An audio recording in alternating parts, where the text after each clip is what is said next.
Bismillahirrahmanirrahim. Assalamualaikum warahmatullahi wabarakatuh. Anak-anak didik cikgu yang dikasihi sekalian, dua sidik bertemu kita lagi dalam PDPR Bahasa Melayu tahun 2. Pagi hari ini hari Selasa 10.30 hingga 11.30 12 hari bulan Oktober 2021. Apa khabar semua anak-anak? Sihat? Saya harap dan cikgu harap semuanya sihat dan bersedia untuk PDPR untuk hari ini. Ada masih beberapa orang belum siapkan tugasan semalam.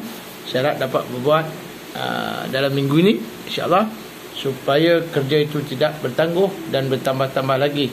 Lebih-lebih lagi untuk saya periksa, untuk saya rekodkan dalam PBD.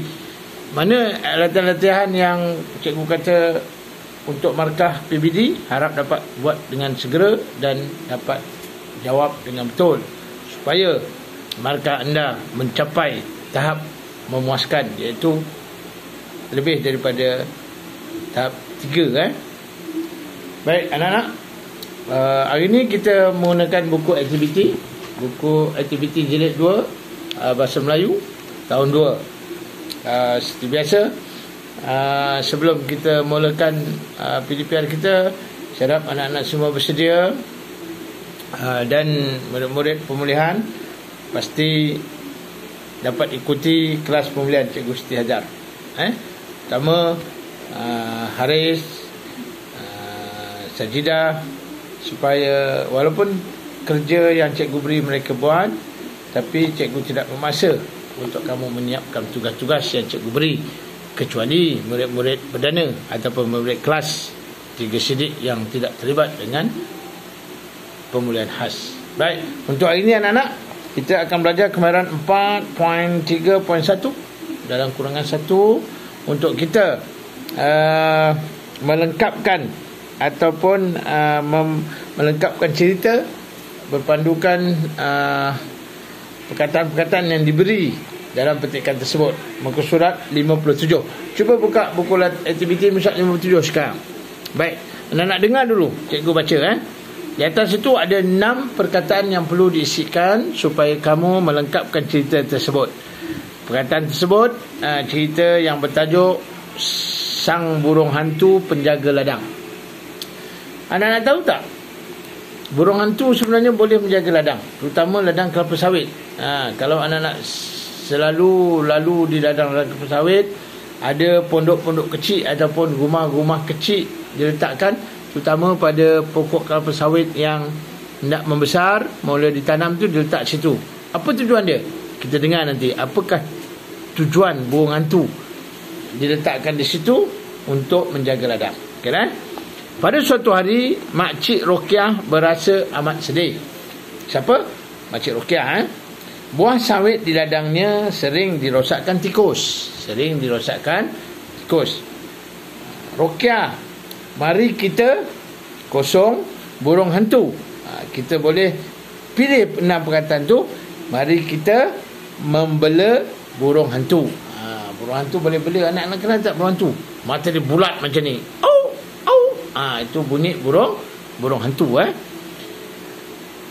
Tentu tikus takut akan burung hantu sebab namanya burung hantu, kata Pakcik Ramli kepada isterinya. Nama pun dah takut kan, burung hantu. Esokan harinya, Pakcik Ramli membeli 2 ekor burung hantu. Cikgu tak tahu berapa ringgit burung hantu, cikgu tak nak beli. Tapi tempat kerja cikgu dulu di Lancang, di Pusat Kukuh, banyak burung hantu. Burung hantu kucing pun ada. Keesokan harinya, Pak Ali membeli 2 ekor burung hantu. Nama burung hantunya ialah Sang Hantu Besar dan Sang Hantu Kecil. Sebab apa? Mungkin seekor tu kecil, seekor tu besar. Pada suatu petang, sekumpulan tikus sedang merosakkan setandan sawit. Sekumpulan maksudnya lebih daripada seekor lah. Kumpulan ni maksudnya banyak, tapi boleh dibilang lagi. Tiba-tiba, lari. Sang hantu besar dan sang hantu kecil datang. Jerit seekor tikus. Ha. Semua tikus lain, apa dia? Ketawa. Semua tikus lain ketawa. Mereka tidak lari kerana mereka apa? mereka memikirkan tikus itu hanya bergurau. Tidak ada sang hantu besar dan hantu kecil di bumi ini. Kamu jangan menipu kami, kata mereka. Akhirnya semua tikus itu mati kerana dimakan oleh burung hantu. Makcik Rokia dan Pakcik Ramli berasa gembira. Itu dia cerita dia.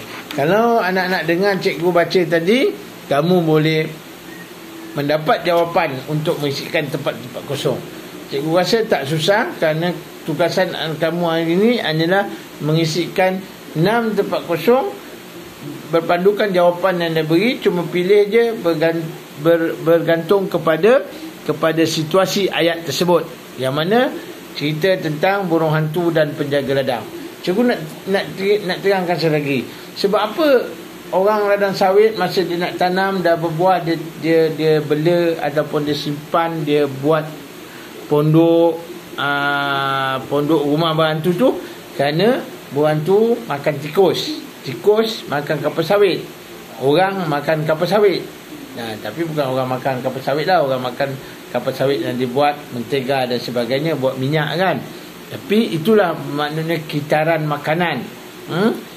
Jadi kalau tikus banyak, kita tak mampu nak racun, nak tangkap, kita bela burung hantu sebagai pemangsa semula jadi ataupun biologi, kaedah biologi untuk kita selamatkan kita punya buah sawit daripada dimakan.